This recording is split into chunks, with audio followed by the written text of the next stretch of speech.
Hello friends, welcome to Yes Academy. My name is Mukesh Panjwani.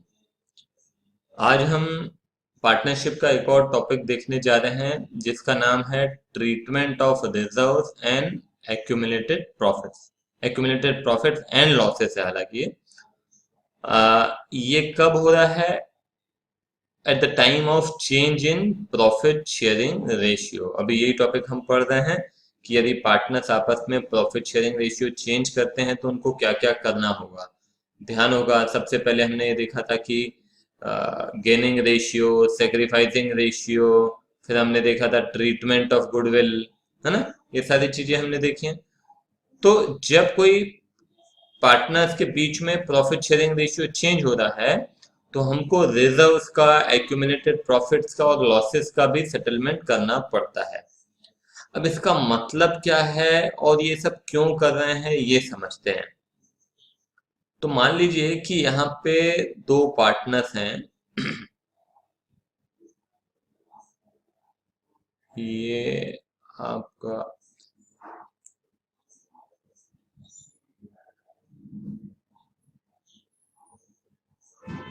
ये है राम और ये है श्याम। ठीक है, ये दोनों पार्टनर्स हैं। इनका जो प्रॉफिट शेयरिंग रेशियो है वो 1:1 है। इन्होंने बिजनेस स्टार्ट किया, बिजनेस कर रहे हैं, बहुत अच्छा बिजनेस कर रहे हैं। करते करते इन लोगों को 1 साल, 2 साल, 3 साल, 4 साल, 5 साल हो गए और इन 5 सालों में उन्होंने पैसा भी कमाया और प्रॉफिट जो कमाते थे उसमें से कुछ बांट देते थे और कुछ नहीं बांटते थे, कुछ बिजनेस के अंदर ही रहने देते थे। तो जो डिस्ट्रीब्यूट कर दिया तो ऑब्वियस सी बात है कि 1:1 में डिस्ट्रीब्यूट कर दिया, मगर कुछ प्रॉफिट छोड़ दिया।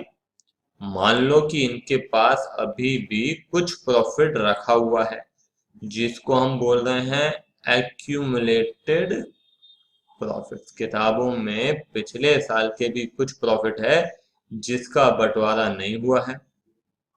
क्यों रख दिया? अरे भाई रख दिया, बिजनेस में की जरूरत पड़ेगी तो बिजनेस में ही रहने दो, ग्रोथ के लिए लगा लो, मत ले जाओ। तो ये जो 10,000 रुपए का प्रॉफिट है ये किसका है? राम और श्याम का है। और एक किस रेशियो में डिस्ट्रीब्यूट होना चाहिए? सीधी सी बात है, 1:1 में डिस्ट्रीब्यूट होना चाहिए, है कि नहीं? ये 10,000 1:1 में डिस्ट्रीब्यूट होना चाहिए, ये सीधी सी बात है। ये तो हो गया हमारा एक्यूमुलेटेड प्रॉफिट, मगर प्रॉफिट के अलावा इन लोगों ने कुछ रिजर्व्स भी बनाए हुए हैं, है ना। कुछ फ्यूचर रिक्वायरमेंट्स के लिए, कुछ फ्यूचर में होने वाली कंटिजेंसी के लिए क्या किया जाता है? रिजर्व बनाया जाता है ना। प्रॉफिट में से कुछ हिस्सा निकाल के अलग से रख दिया जाता है जिसको कि हम रिजर्व बोलते हैं। वो रिजर्व जनरल रिजर्व भी हो सकता है, वर्कमैन कंपनसेशन रिजर्व भी हो सकता है, ठीक है, कंटिजेंसी रिजर्व भी हो सकता है। बहुत सारे अलग अलग रिजर्व्स होते हैं। रिजर्व्स को फंड भी बोला जाता है, ध्यान रखना। तो कंफ्यूज मत होना कि कभी कभी रिजर्व की जगह फंड वर्ड यूज किया जाता है। तो ये जो रिजर्व और फंड है ये भी कहाँ से बनाया गया है? ये भी प्रॉफिट में से बनाया गया है। मान लीजिए कि चलो 5,000 रुपए का इनका रिजर्व है, तो ऑल टुगेदर इनके पास 15,000 रुपए के प्रॉफिट्स और रिजर्व रखे हुए हैं। और एक दिन राम आके श्याम को बोलता है कि भाई हमारा जो प्रॉफिट है उसका बंटवारा 1:1 में नहीं होना चाहिए बल्कि 2:1 में होना चाहिए। श्याम बोलता है भाई ऐसा क्यों? राम बोलता है भाई मैं ज्यादा मेहनत करता हूँ, मैं ज्यादा ड्यूटी देता हूँ, मेरा कैपिटल भी ज्यादा है, अलग अलग तर्क देता है और बोलता है कि भाई अभी तक जो हुआ तो हुआ, मगर आगे जो भी प्रॉफिट डिस्ट्रीब्यूट होगा वो 2:1 में होगा।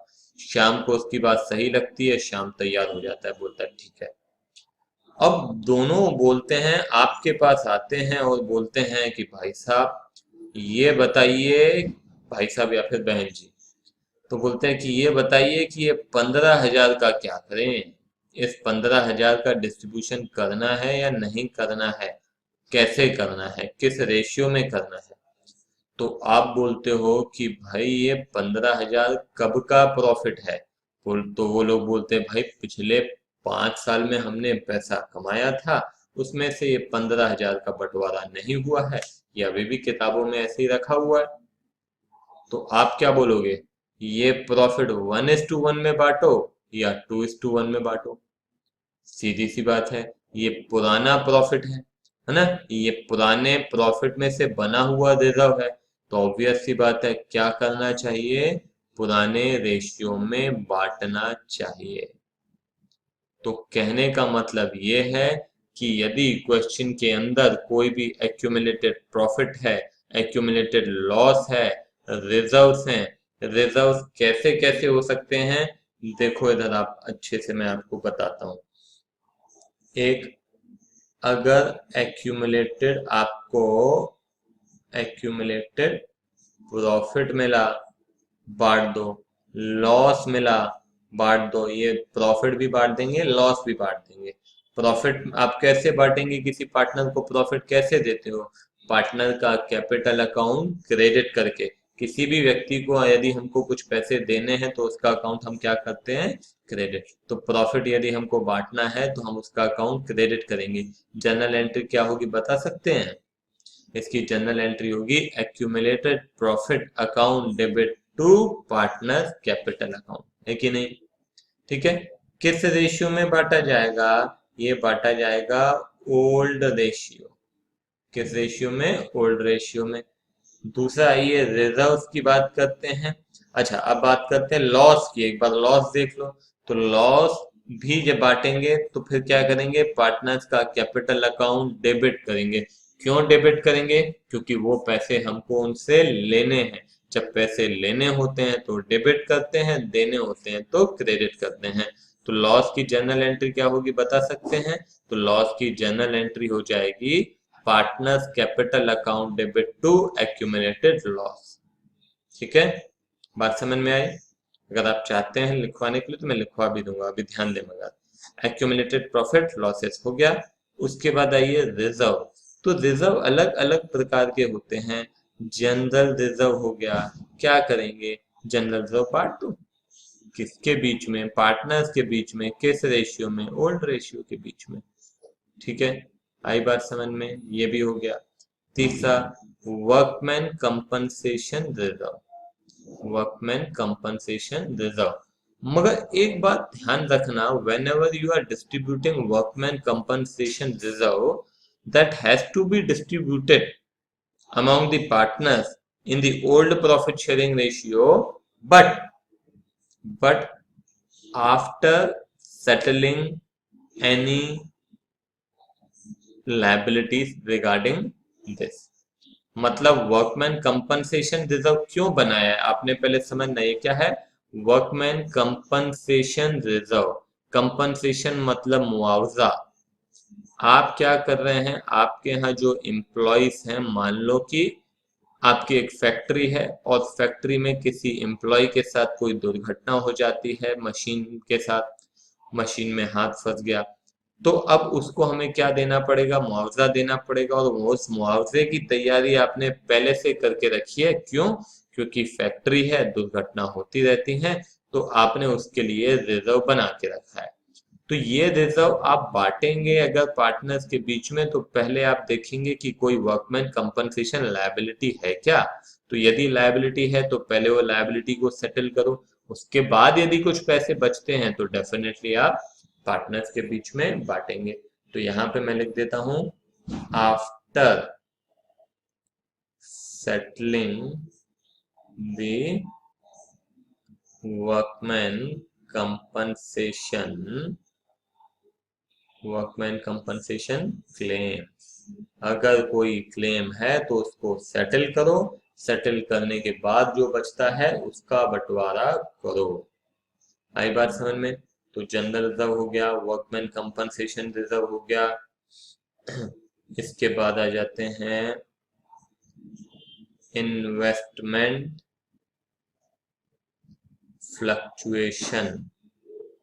Fluctuation reserve. अब ये इन्वेस्टमेंट फ्लक्चुएशन रिजर्व क्या है? आपने एक रिजर्व बनाया हुआ है जो कि आपने इन्वेस्टमेंट के फ्लक्चुएशन को से अपने आप को प्रोटेक्ट करने के लिए बनाया हुआ है। मैं आपको एग्जांपल बता रहा हूँ।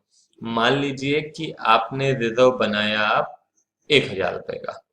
ठीक है, कितने का बनाया? 1,000 का इन्वेस्टमेंट फ्लक्चुएशन रिजर्व बनाया। अब आपने कहीं इन्वेस्टमेंट किया था, चाहे वो स्टॉक मार्केट हो गया, कहीं भी डिबेंचर्स में, डेरिवेटिव्स में, किसी में भी आपने इन्वेस्टमेंट किया।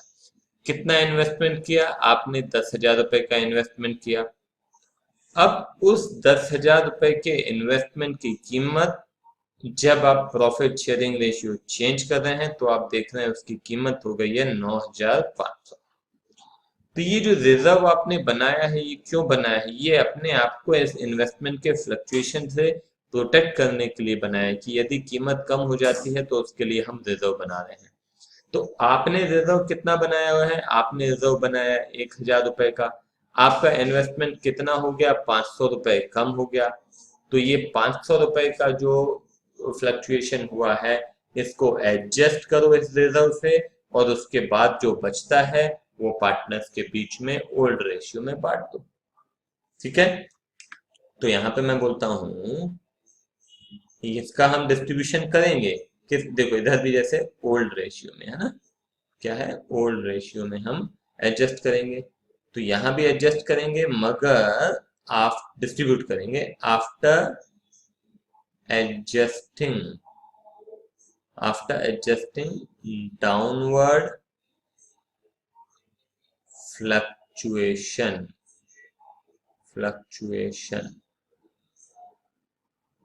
After adjusting downward fluctuation. मान लो 10,000 का इन्वेस्टमेंट था, 11,000 हो गया। अरे भाई, रिजर्व इसके लिए थोड़ी बनाया। रिजर्व क्यों बनाया? रिजर्व बनाया कि यदि कीमत कम होती है, रिजर्व उसके लिए बना हुआ है ना, कंटिंजेंसी के लिए बना है। तो अगर इन्वेस्टमेंट बढ़ जाता है तो कुछ नहीं, फिर रिजर्व सीधा सीधा बांट दो आप, तो जितना रिजर्व है। मगर यदि कीमत कम हो गई है, डाउनवर्ड फ्लक्चुएशन हुआ है, 10,000 का 9,500 हो गया है, तो ये 500 रुपए आप एडजस्ट करो, और एडजस्ट करने के बाद डिस्ट्रीब्यूशन कर दो। अभी खाली अपन कंसेप्ट पे चर्चा कर रहे हैं, अभी क्वेश्चन पे आएंगे तो और अच्छे से चीजें क्लियर होंगी। ठीक है, अब आइए एम्प्लॉइज प्रोविडेंट फंड। ध्यान रखना, स्टूडेंट से गलती करते हैं कि एम्प्लॉइज प्रोविडेंट फंड को भी पार्टनर्स के बीच में बांट देते हैं। अरे भाई, ये एम्प्लॉइज प्रोविडेंट फंड आपका पैसा नहीं है, ये एम्प्लॉइज का फंड है। तो कभी भी एम्प्लॉइज को के फंड को आपस में बांटने की गलती नहीं करेंगे। आई बात समझ में? तो इसीलिए यहाँ पे मैं क्रॉस कर दे रहा हूँ, नॉट टू बी डिस्ट्रीब्यूटेड, नहीं बांटा जाएगा। ठीक है, उसके बाद आइए एक और है मशीनरी रिप्लेसमेंट फंड। अरे भाई, इसको भी नहीं बांटा जाएगा। ये कोई फंड रिजर्व है ही नहीं। फंड देख के हम कंफ्यूज हो जाते हैं। तो एम्प्लॉइज प्रोविडेंट फंड आपका कोई रिजर्व नहीं है, ये तो एम्प्लॉइज का पैसा है। मशीनरी रिप्लेसमेंट फंड कोई फंड वगैरह नहीं है, कोई रिजर्व नहीं है, ये आपका एक्यूमुलेटेड डेप्रिसिएशन है। तो इसमें आप गलती नहीं करेंगे, डेप्रिसिएशन। आई बात समझ में? तो ये अभी बेसिक कंसेप्ट हमने देखे हैं, एक बार फिर से रिवाइज करते हैं। हमने क्या पढ़ा है? हमने पढ़ा है कि जब भी पार्टनर्स के बीच में प्रॉफिट शेयरिंग रेशियो चेंज होगा तो हमको इतना मालूम है कि पुराने मैटर्स, पुरानी बातें, पुराना प्रॉफिट, पुराना लॉस, जो भी सब पुराना है वो पुराने रेशियो में सेटल हो जाना चाहिए। नई बातें, नए प्रॉफिट्स, नए मैटर्स, वो सब नए रेशियो में सेटल किए जाएंगे भविष्य में। ठीक है, तो पुरानी बातों की जब हम बात कर रहे हैं तो उसमें से हैं हमारे पुराने प्रॉफिट, हमारे पुराने बनाए गए रिजर्व, हाँ, ये हमने पुराने प्रॉफिट में से बनाए गए हमारे रिजर्व्स हैं, तो हम इनको क्या करेंगे, पुराने रेशियो में डिस्ट्रीब्यूट कर देंगे। आई बात समझ में? तो हमको क्या करना है, हमको पुराने प्रॉफिट्स, पुराने रिजर्व सारे के सारे पुराने रेशियो में डिस्ट्रीब्यूट करने हैं। ठीक है, तो मैं जो बोल रहा हूँ वो आप एक काम करो, मैं लिख देता हूँ, वो आपके लिए ज्यादा अच्छा रहेगा।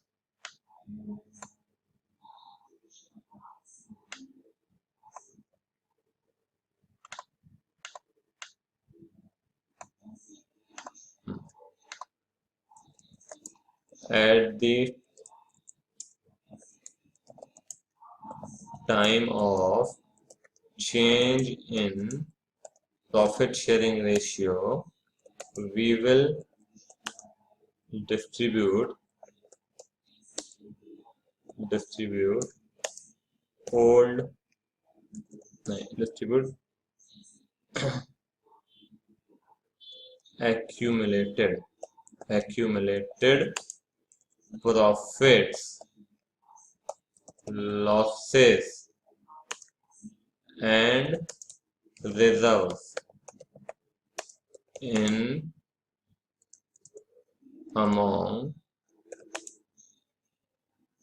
partners in old PSR, है ना, even if it is not asked in the question। ठीक है, ये बात आप बहुत अच्छे से ध्यान रखेंगे। क्या लिखा है, at the time of change in PSR we will distribute accumulated profits, losses and reserves among partners in old PSR even if it is not asked in the question। तो ये आपने करना ही करना है, चाहे क्वेश्चन में बोला हो चाहे नहीं बोला हो। ठीक है, मगर किन बातों का ध्यान रखना पड़ेगा, हमें इन बातों का ध्यान रखना पड़ेगा कि चलो सबसे पहला प्रॉफिट, प्रॉफिट बांटेंगे कैसे, accumulated, accumulated profit to partners, किस रेशियो में, ओल्ड रेशियो में। वैसे ही आ जाए रिजर्व्स, तो रिजर्व्स भी ऐसे ही बांटे जाएंगे, reserves accountable to old partners, all partners, in which ratio, old ratio. ठीक है, अब उसके बाद आ जाइए वर्कमैन कंपनसेशन रिजर्व। यदि वर्कमैन कंपनसेशन रिजर्व क्वेश्चन के अंदर दिया हुआ है ना, इसके अलावा एक और रिजर्व मैं लिख सकता हूँ, आप लोग ध्यान दो, यहाँ पे लिख देता हूँ, चलो, कंटिजेंसी रिजर्व। तो इस तरह के और रिजर्व हो सकते हैं। कंटिजेंसी रिजर्व मतलब भविष्य में कोई भी घटना, दुर्घटना होती है, किसी भी प्रकार की, है ना, आपदा आती है, तो उसके लिए बनाया गया रिजर्व, उसको बोलते हैं कंटिजेंसी रिजर्व। ठीक है, तो चाहे वो वर्कमैन कंपनसेशन रिजर्व हो चाहे कंटिजेंसी रिजर्व हो, यदि यदि कोई भी लायबिलिटी उसके अगेंस्ट है, तो उस लायबिलिटी को आप उससे सेटल करो, और लायबिलिटी सेटल करने के बाद जितना भी रिजर्व बचता है वो पार्टनर्स के बीच में बांट दो। आई बात समझ में? तो वैसे ही आ जाइए इन्वेस्टमेंट फ्लक्चुएशन रिजर्व। वो भी हमने क्यों बनाया है, अपने आप को इन्वेस्टमेंट के फ्लक्चुएशन से प्रोटेक्ट करने के लिए। तो कोई भी डाउनवर्ड फ्लक्चुएशन होता है, इन्वेस्टमेंट की कीमत कम होती है, तो उसको आप रिजर्व से एडजस्ट करो, एडजस्ट करने के बाद भी रिजर्व बचता है तो पार्टनर्स के बीच में बांट दो। ये बात समझ में आई आपको? अगर समझ में आ गई है तो अब सीधे अपन क्वेश्चन की तरफ बढ़ते हैं। ठीक है, आपको ये सारा नोट डाउन करना है, तो लेक्चर को आप पॉज कीजिए और फिर आप नोट डाउन कर सकते हैं। ठीक है, ये सारा इंपॉर्टेंट है।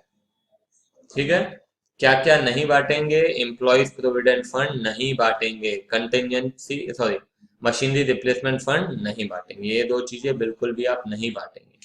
ठीक है, ये याद रखना है आपको, है ना, ये नहीं बांटना है, ये नहीं बांटना है, ये बांटेंगे, ये बांटेंगे, ये सब बांटेंगे, मगर ये दोनों नहीं बांटेंगे। क्लियर है? चलो, अब ये क्वेश्चन आपके सामने है।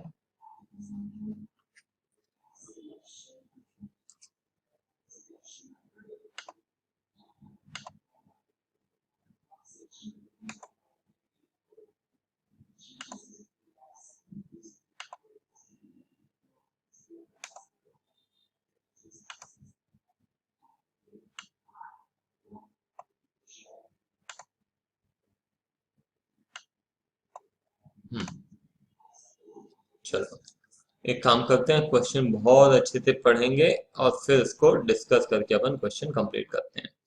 Ram, Raj and Rohan are partners sharing profits and losses in the ratio 4:3:2। ठीक है भाई। They decide to share the future profits and losses in the ratio 2:3:4। आपस में तय किया कि प्रॉफिट शेयरिंग रेशियो आगे चल के चेंज हो जाएगा। उनकी बैलेंस शीट दी हुई है और बैलेंस शीट में पूरी बैलेंस शीट नहीं दी हुई है, खाली एक्सट्रैक्ट दिया है, उसमें से कुछ दिया है। क्या दिया है? वर्कमैन कंपनसेशन रिजर्व दे दिया है 45,000 का। अब आपको मालूम है कि यार रिजर्व अगर दिया हुआ है तो पार्टनर्स के बीच में बांटना है ना। चलो आगे पढ़ते हैं। Show the accounting treatment under the following alternative cases. If there is no information, कुछ भी नहीं दिया हुआ है, नथिंग इज गिवन, आपको मालूम है कि कुछ भी नहीं भी दिया हो, क्वेश्चन साइलेंट हो, क्या करना है? सीधी सी बात है कि this reserve has to be distributed in which ratio? In the old ratio. तो हमारा ये केस वन, अलग अलग केसेस हैं, case one, case two, case three. तो अभी हम केस वन देख लेते हैं। केस वन में हम क्या करेंगे? Workman compensation reserve account debit. अब आप बोलेंगे सर इसको डेबिट में क्यों लिखा है? तो चलो आपको मैं थोड़ा याद दिला देता हूँ कि हमारे जो प्रोविजंस होते हैं और हमारे जो रिजर्व्स होते हैं उनका क्रेडिट बैलेंस होता है, ये आपके नॉलेज में होगा। तो अभी क्या कर रहे हैं? उसको खत्म कर रहे हैं, पूरा का पूरा रिजर्व पार्टनर्स के बीच में बांट रहे हैं। तो रिजर्व को आप खत्म कैसे करोगे? उसको डेबिट करना पड़ेगा ना। जिसका क्रेडिट बैलेंस है उसको खत्म करने के लिए डेबिट करना पड़ता है, जिसका डेबिट बैलेंस है उसको खत्म करने के लिए क्रेडिट करना पड़ता है। और दूसरी बात, आप पार्टनर्स के बीच में बांट रहे हो, तो पार्टनर्स को यदि हमें कुछ देना है तो आपको मालूम है कि हमको क्या करना पड़ता है? हमको क्रेडिट करना पड़ता है। तो workman compensation reserve account debit to to Ram, to Raj और टू रोहन। राम, राज, रोहन। तो ये क्या करना है? ये 45,000 has to be distributed between Ram, Raj, Rohan. किस रेशियो में बांटना पड़ेगा? 4:3:2 में बांटना पड़ेगा। ठीक है ना?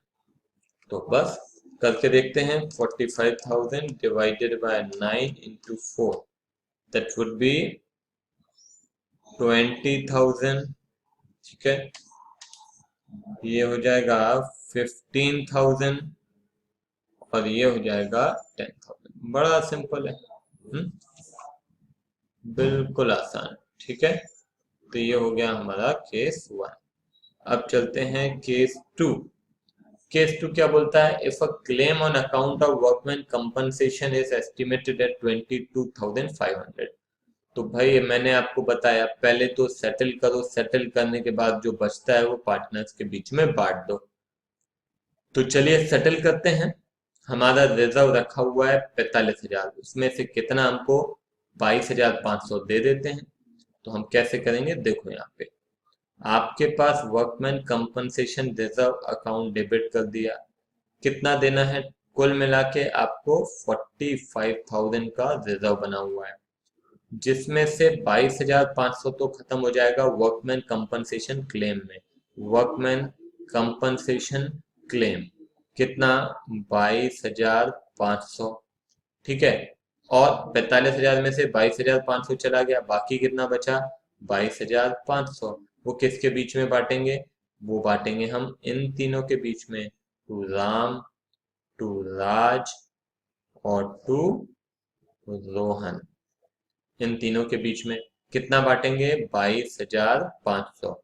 तो 22,500 मेरे ख्याल से ये हो जाएगा 10,000। ठीक है, और ये 7,500 और ये हो जाएगा 5,000। ये क्यों किया मैंने? देखो ये 20,000, 15,000, 45,000 का आधा होता है 22,500। तो 45,000 इतना इतना होगा तो 22,500 उसका आधा आधा होगा, है ना। तो चलो अभी क्या किया मैंने, ध्यान से फिर से देखो। आपका रिजर्व तो 45,000 है, मगर 45,000 रिजर्व के अगेंस्ट कुछ क्लेम भी हैं। तो पहले तो ये क्लेम को सेटल किया। ये सेटल करने के बाद जितना बचता है वो पार्टनर्स के बीच में ऐसे बांट दिया। इसको करने का एक और तरीका भी है, वो भी एक बार दिखा देता हूं मैं आपको। सेकंड क्वेश्चन को करने का एक और तरीका है। अब देखो, दूसरा तरीका ये है। सबसे पहले workman compensation reserve account debit कितना है? 22,500। 22,500 ये हो गया workman compensation reserve account debit to workman compensation claim कितना? 22,500। ठीक है, ये हो गया आपका रिजर्व। इतना आपने क्लेम सेटल कर दिया। इसके बाद ये सेटल करने के बाद कितना बचा? 45,000 था, जिसमें से 22,500 आपने कर दिया, बाकी 22,500। तो workman compensation reserve account debit 22,500 to, अब यहाँ पे राम, टू राज और टू रोहन। अभी बांट दिया अपन ने। कितना? 10,000, 7,500 और 5,000। ठीक है, क्लियर है? तो आप चाहें तो ये मेथड अडॉप्ट करें, आप चाहें तो ये मेथड अडॉप्ट करें। जैसे आपको अच्छा लगे वैसा आप कर सकते हैं।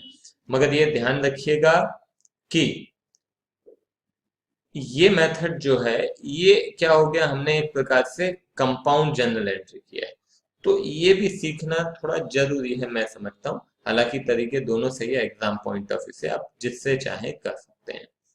ठीक है, ये समझ में आया? क्लियर है? चलो, तो इसको इतना नोट डाउन करो ताकि मैं रब कर सकूं।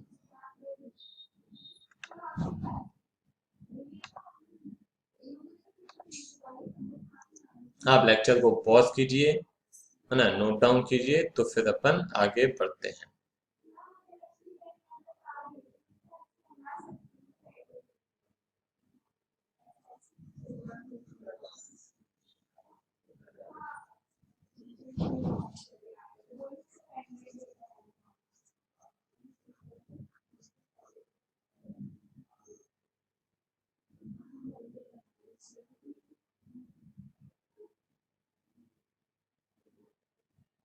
हम्म,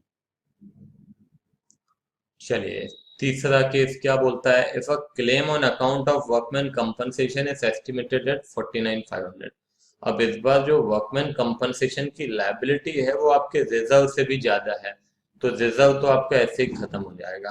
तो हम ये क्या करते हैं, वर्कमैन कंपनसेशन रिजर्व 45,000। ठीक है, अब यहाँ पे देखो तो ये हो जाएगा वर्कमैन कंपनसेशन क्लेम है आपका 49,500। आपका रिजर्व तो खत्म होगा, ये तो पक्की बात है, मगर उसके अलावा भी 4,500 रुपए की लायबिलिटी और है। जब ये प्रॉफिट शेयरिंग रेशियो चेंज हो रहा है तो आप देख रहे हैं कि सेटल करने के बाद भी 4,500 रुपए की लायबिलिटी और है। तो इस लायबिलिटी का करना क्या चाहिए? इस लायबिलिटी को आपको याद है हम क्या बनाते हैं? रिवैल्यूएशन अकाउंट बनाते हैं। At the time of change in profit sharing ratio हम अपने एसेट्स को, लायबिलिटीज को एनालाइज करते हैं, देखते हैं, रिवैल्यू करते हैं कि उतना ही है या कम या ज्यादा हो गया है। तो यहाँ पे हम देख रहे हैं कि हमारी जो लायबिलिटी है वो कितनी है? 49,500 है, मतलब 4500 रुपए हमारी लायबिलिटी हो गई है ज्यादा। बात समझ में आ रही है? तो ये 4500 रुपए जो लायबिलिटी ज्यादा है, ये कहाँ जानी चाहिए? ये जानी चाहिए रिवैल्यूएशन अकाउंट में। ठीक है, क्योंकि ये अगर वर्कमैन कंपनसेशन रिजर्व नहीं होता तो ये पूरी की पूरी लायबिलिटी कहाँ चली जाती? पूरी की पूरी लायबिलिटी रिवैल्यूएशन अकाउंट में चली जाती। मगर यहाँ पे हमारे पास वर्कमैन कंपनसेशन रिजर्व बना है, इससे हमने एडजस्ट तो कर ली, और एडजस्ट करने के बाद जो लायबिलिटी बची है वो हमारी कहाँ चली जाएगी? रिवैल्यूएशन में चली जाएगी। तो हमें याद होगा कि रिवैल्यूएशन, यदि हमारा कोई लॉस हो रहा है तो हम रिवैल्यूएशन को क्या करते हैं? डेबिट करते हैं। तो हमारी एंट्री क्या हो जाएगी? हमारी एंट्री हो जाएगी रिवैल्यूएशन अकाउंट डेबिट। कितना? 4500। एक बात फिर से बता रहा हूँ, जिसको नहीं समझ में आया ध्यान से सुनिए। मैं बोल रहा हूँ हम क्या करते हैं, हम वर्कमैन कंपनसेशन रिजर्व अगर बना हुआ है तो बांट देते हैं, मगर बांटने से पहले देखते हैं कि कोई क्लेम है क्या, क्लेम है तो उसके साथ एडजस्ट करो फिर बांट दो। मगर अगर लायबिलिटी हमारी कहीं ज्यादा है, वर्कमैन कंपनसेशन रिजर्व से भी ज्यादा है, तो वो लायबिलिटी हमारी कहाँ चली जाएगी? रिवैल्यूएशन में जाएगी। क्यों रिवैल्यूएशन में जाएगी? क्योंकि हमारी जो किताबों में रिकॉर्डेड है उसके अलावा जो भी लायबिलिटी है, जो भी एसेट्स हैं, उनको हम कहाँ करते हैं? रिवैल्यूएशन में लिखते हैं। आपने पढ़ा है ना? एक्स्ट्रा कुछ भी एसेट बढ़ गया है तो कहाँ जाएगा? रिवैल्यूएशन में। कम हो गया है कहाँ जाएगा? रिवैल्यूएशन में। लायबिलिटी बढ़ गई, कम हो गई, कहाँ जाएगा? रिवैल्यूएशन में। तो यहाँ पे जो लायबिलिटी है हमारी, वैसे तो 49,500 है, मगर वर्कमैन कंपनसेशन रिजर्व से एडजस्ट कर दिया, तो फिर कितनी लायबिलिटी बची? 4500। वो कहाँ ले गए हम? रिवैल्यूएशन में ले गए। ठीक है। अब क्या करना है, अब उस पे आते हैं। तो हमारे ये जो लायबिलिटी है जो कि हमने रिवैल्यूएशन में लिख दी है, इसको पार्टनर्स के बीच में बांट दो। ठीक है। क्योंकि तभी पता चलेगा, क्वेश्चन तो यही जानना चाह रहा है आपसे। हालांकि हम रिवैल्यूएशन में क्या करते हैं, सारी चीजें लिखने के बाद आखिर में प्रॉफिट एंड लॉस बांटते हैं, मगर यहाँ पे रिवैल्यूएशन अकाउंट नहीं बनाना है हमको। मगर ये रिवैल्यूएशन पे जो भी हमको ये 4500 का लॉस हो रहा है, ये पार्टनर्स के बीच में बांट दो। तो हमारी एंट्री क्या हो जाएगी? हमारी एंट्री हो जाएगी, लॉस है ध्यान रखना। तो राम, राज और रोहन, ठीक है, इनके बीच में हम ये रिवैल्यूएशन का लॉस बांट देंगे टू रिवैल्यूएशन। तो 4500 को बांटो आप, कितना है? 4:3:2।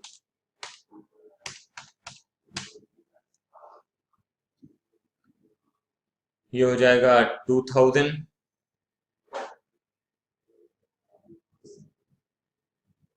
1500, और ये हो जाएगा 1000। ये होगा 4500। This is the answer. तो किन तीनों केसेस मेरे ख्याल से समझ में आ गए होंगे, काफी डिटेल में एक्सप्लेन किया है ताकि कंसेप्ट एकदम अच्छे से क्लियर होना चाहिए। ठीक है, इसको नोट डाउन करें तो फिर अगले क्वेश्चन पे आते हैं। चलिए अगला क्वेश्चन आपके सामने है, पहले एक बार अच्छे से पढ़ते हैं। Suraj, Mahesh and Tarun are partners sharing profits and losses in the ratio 4:3:2. They decide to share future profits and losses in the ratio 2:3:4 with effect from 1st April 2017. An extract of the balance sheet as at 31st March 2017 is as under. चलो, profit sharing ratio पहले 4:3:2 था, आखिर में change कर दिया 2:3:4 कर दिया। इनके बैलेंस शीट में ये फ्लक्चुएशन रिजर्व रखा हुआ है और साथ ही साथ में इन्वेस्टमेंट भी है, तभी रिजर्व है ना। तो ये रिजर्व क्यों रखा है? ये रिजर्व इसीलिए रखा है कि अगर इस इन्वेस्टमेंट की कीमत कम हो जाती है तो ये रिजर्व उसमें हेल्प करेगा एडजस्ट करने के लिए। ठीक है। Show the accounting treatment under the following alternative cases if there no information. कुछ नहीं दिया है, मतलब कहने का ये कि इन्वेस्टमेंट की कीमत 4 लाख थी और 4 लाख ही है। ठीक है, तो कुछ भी चेंज नहीं आया है, तो हम क्या करेंगे? ये रिजर्व किसके पैसे से बना है? पार्टनर्स के पैसे से बना है। पुराने प्रॉफिट का ही हिस्सा ये रिजर्व है, तो हम क्या करेंगे? ये पुराने प्रॉफिट शेयरिंग रेशियो में इसको बांट देंगे। तो पहला केस एंट्री हो जाएगी इन्वेस्टमेंट फ्लक्चुएशन रिजर्व टू, क्या नाम है? सूरज, टू महेश और टू तरुण। कितना रिजर्व है? 36,000 का रिजर्व है। 36,000 को बांट दिया 4:3:2, देखिए कितना होता है। तो ये हो जाएगा 16,000, 12,000 और 8,000। ठीक है, तो ये इन्वेस्टमेंट फ्लक्चुएशन रिजर्व बांट दिया। क्यों? क्योंकि कुछ एडजस्टमेंट करना ही नहीं था। इन्वेस्टमेंट यदि कीमत कम हो गई होती तो डेफिनेटली करते। ठीक है, तो ये हो गया हमारा केस 1। अब आते हैं case 2। If the market value of investment is 4 lakh. अरे 4 लाख है तो भी एंट्री तो सेम ही होगी, कोई फर्क तो नहीं पड़ेगा, सेम एज अबव। ठीक है, अब आइए third case. If the market value of investment is 3,82,000। इसी के लिए तो बनाया है जैसा कि यदि कम हो जाती है इन्वेस्टमेंट की कीमत तो उतना लॉस हम किस में से एडजस्ट करेंगे, इसमें से एडजस्ट करेंगे। तो चलिए एडजस्ट करते हैं। इन्वेस्टमेंट फ्लक्चुएशन रिजर्व, ठीक है, पूरी एंट्री एक साथ कर रहा हूँ। 36,000 है हमारे पास। टू, है ना, इन्वेस्टमेंट की कीमत हो रही है कम। टू, इन्वेस्टमेंट कितनी कम हो गई है? 18,000। 36,000 में से ये 18,000 का आपने जो फ्लक्चुएशन हुआ है, लॉस हुआ है, उसको तो एडजस्ट कर लिया, और बाकी जो है वो पार्टनर्स के बीच में बांट देंगे। 2S, 2M और 2T। ठीक है, तो ये कितना हो जाएगा? 8,000 हो जाएगा, ये 6,000 हो जाएगा, और ये हो जाएगा 4,000। ठीक है, क्लियर है ये? अब उसके बाद ये आपका तीसरा हो गया। अब आइए चौथा। फोर्थ क्या बोलता है? If the market value of investment is 4,36,000। अब एक बात ध्यान रखना, ये आपका रिजर्व क्यों बना है? ये रिजर्व बना है कि यदि आपका नुकसान होता है तो उसमें से एडजस्ट करेंगे। अरे फायदा होता है तो उसमें रिजर्व का क्या लेना देना? रिजर्व तो आप बांट ही दो, है ना। तो इन्वेस्टमेंट फ्लक्चुएशन रिजर्व तो हम बांट ही देंगे।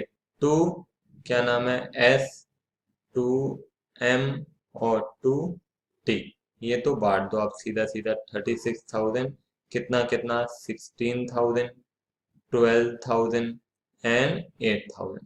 मगर साथ ही साथ आप देखो कि आपकी किताबों में 4 लाख रुपए लिखा हुआ है, और अब कीमत कितनी हो गई है? 4,36,000।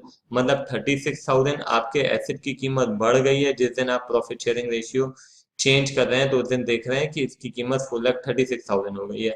तो अब क्या करेंगे? ये 36,000 फायदा है, ये फायदा कहाँ जाएगा? रिवैल्यूएशन में जाएगा। ठीक है, तो उसके लिए हम एंट्री क्या करेंगे?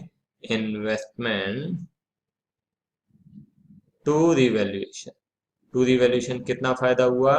36,000 का फायदा हुआ, और ये 36,000 का फायदा हम 2S, 2M और 2T, ठीक है, ये 36,000, ये 16,000, ये 12,000 और ये 8,000। ठीक है, एक बार फिर से देख लो मैंने क्या किया फोर्थ केस में। आपने जो इन्वेस्टमेंट फ्लक्चुएशन रिजर्व बनाया हुआ है वो क्यों बनाया है? यदि कीमत कम होती है तो उसके लिए बनाया है। कीमत बढ़ेगी तो ऑब्वियस सी बात है कि पूरा का पूरा रिजर्व पार्टनर्स के बीच में बांट दो। और जितनी ज्यादा कीमत इन्वेस्टमेंट की बढ़ी है वो आपका फायदा है। Revaluation of assets and liabilities अपन ने पहले भी देखा। तो एसेट की कीमत बढ़ रही है तो एंट्री क्या हो जाएगी? Asset account debit to revaluation. ठीक है, वही हमने यहाँ पे किया। Investment account debit to revaluation, कितना फायदा हुआ? 36,000, और ये 36,000 का फायदा सीधा सीधा पार्टनर्स के बीच में बांट दिया। आई बात समझ में? क्लियर है ये? ठीक है, अब ये हो गया आपका, चारों केस हो गए हैं। ठीक है, अब हम केस 5 देख लेते हैं। चलो केस 5 यहाँ पे देख लेते हैं। ये आपका केस 5 क्या बोलता है कि market value of investment is now 3,50,000। आपकी इन्वेस्टमेंट आपने खरीदा था 4 लाख का। 36,000 रुपए तो आप एडजस्ट कर सकते हैं। यहाँ पे लॉस कितना हो गया? 50,000 का लॉस हो गया। ठीक है, तो 36,000 तक के लॉस के लिए तो आपका इन्वेस्टमेंट फ्लक्चुएशन रिजर्व रखा हुआ है। इससे ज्यादा का लॉस होगा तो फिर कहाँ चला जाएगा? रिवैल्यूएशन में चला जाएगा। आई बात समझ में? तो यहाँ पे देखो एंट्री क्या होगी। सबसे पहले इन्वेस्टमेंट फ्लक्चुएशन रिजर्व कितना? 36,000। ठीक है, इन्वेस्टमेंट फ्लक्चुएशन रिजर्व हो गया आपका 36,000।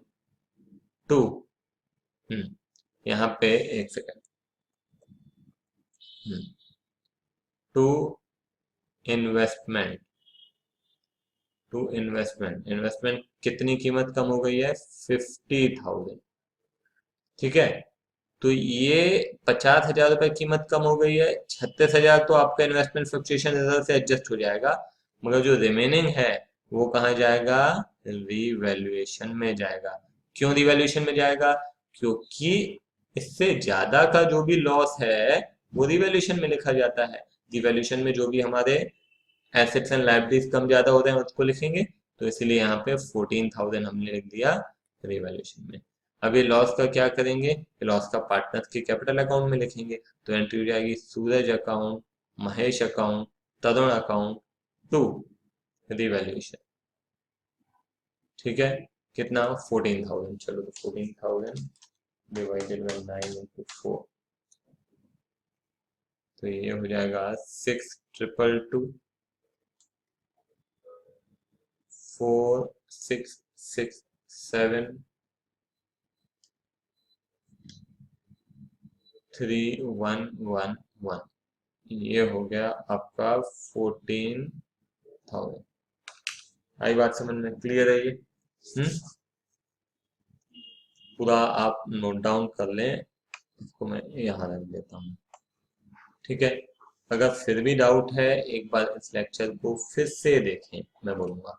तो कंसेप्ट एकदम क्लियर होना चाहिए। मैंने डिटेल में विद कंसेप्ट के साथ आपको ये दोनों क्वेश्चंस बताए हैं। ठीक है, इसके बाद भी यदि डाउट निकलता है तो एक बार फिर से आप लेक्चर देखें। ठीक है, इसको नोट डाउन करें। चलिए देखिए, क्वेश्चन नंबर 3 आपके सामने है।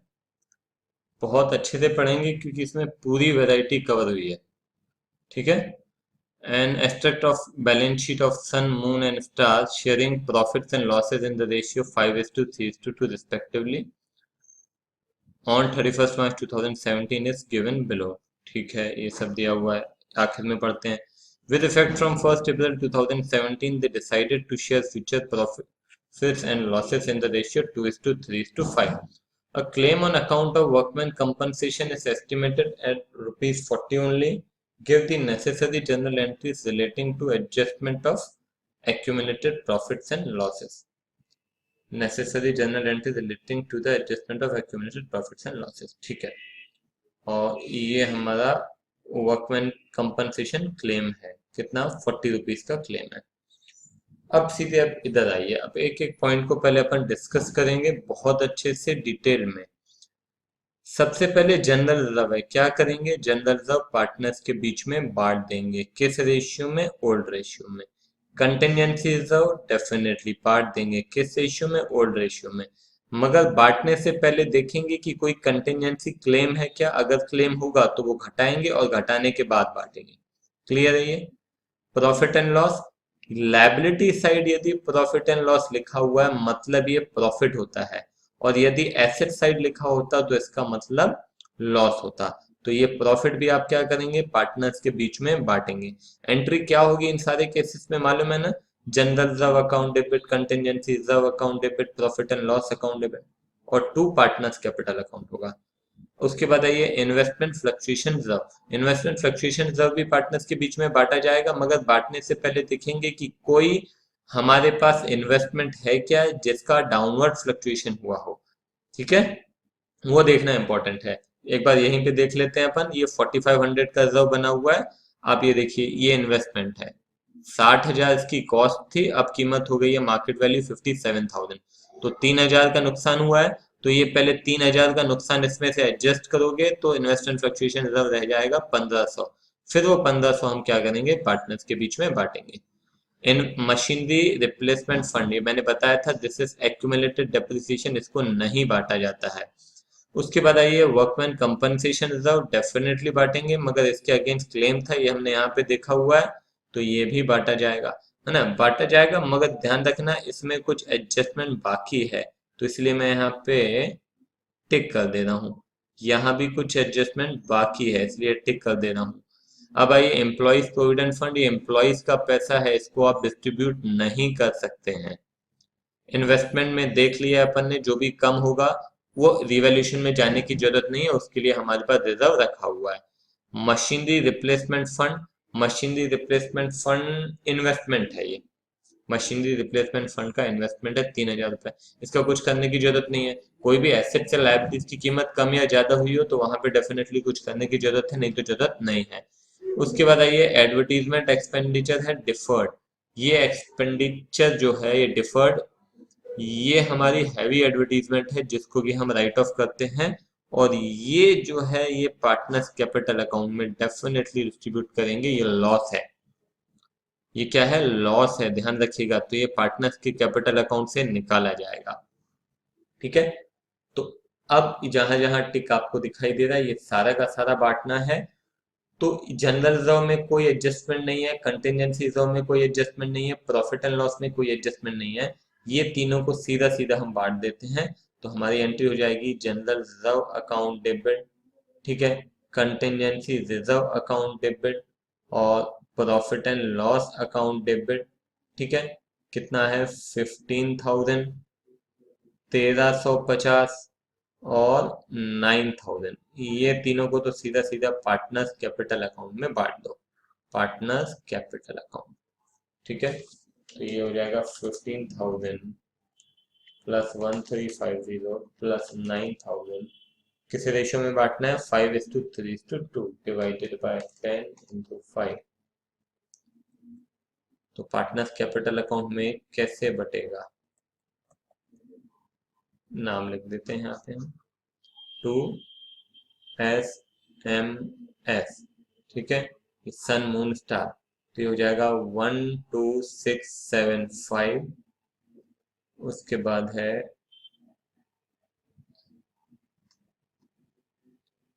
7605 और फिर है 5070। इन तीनों को तो हमने बांट दिया, ठीक है। ये हमने डिस्ट्रीब्यूशन हो गया, इसका इसका भी हो गया, इसका भी हो गया, ठीक है। अब आइए इन्वेस्टमेंट फ्लक्चुएशन रिजर्व। तो हमको मालूम है इन्वेस्टमेंट फ्लक्चुएशन रिजर्व कितना है, 4,500 है। इसका सबसे पहले तो इन्वेस्टमेंट की कीमत कम हो गई है, कितनी, 3,000 रुपए। तो ये 3,000 कम किया, और फिर SMS कितना, 1,500 बांट देंगे।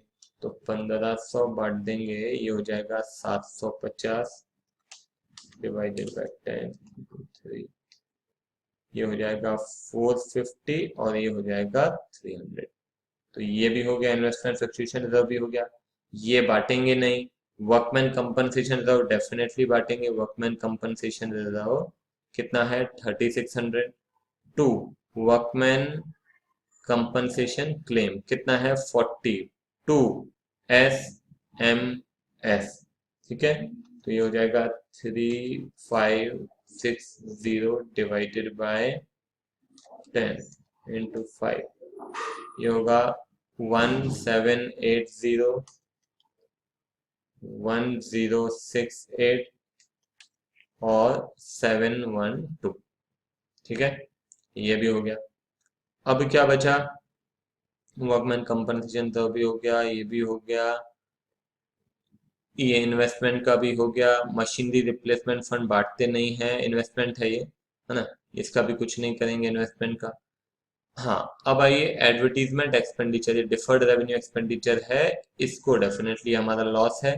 तो इसको लॉस को हम बांटते हैं, कैसे बांटेंगे, sun moon star to advertisement expenditure, ठीक है। कितना है, तो ये मेरे ख्याल से हो जाएगा 1,500, 900 और 600। कितना है, 3,000। भाई बात समझ में, तो ये सबसे पहले हमने बांटा general reserve, contingency reserve, profit, ठीक है। ये वर्कमैन कंपनसेशन रिजर्व हो गया, इन्वेस्टमेंट फ्लक्चुएशन रिजर्व हो गया, और आखिर में ये हो गया। बात समझ में आई। अगर कहीं भी डाउट है एक बार फिर से लेक्चर देखिए, सारी चीजें क्लियर हो जाएंगी, क्योंकि इन डेप्थ एक एक पॉइंट पे डिस्कशन किया है हमने, ठीक है। तो यहीं पे ये टॉपिक खत्म करते हैं। Bye bye.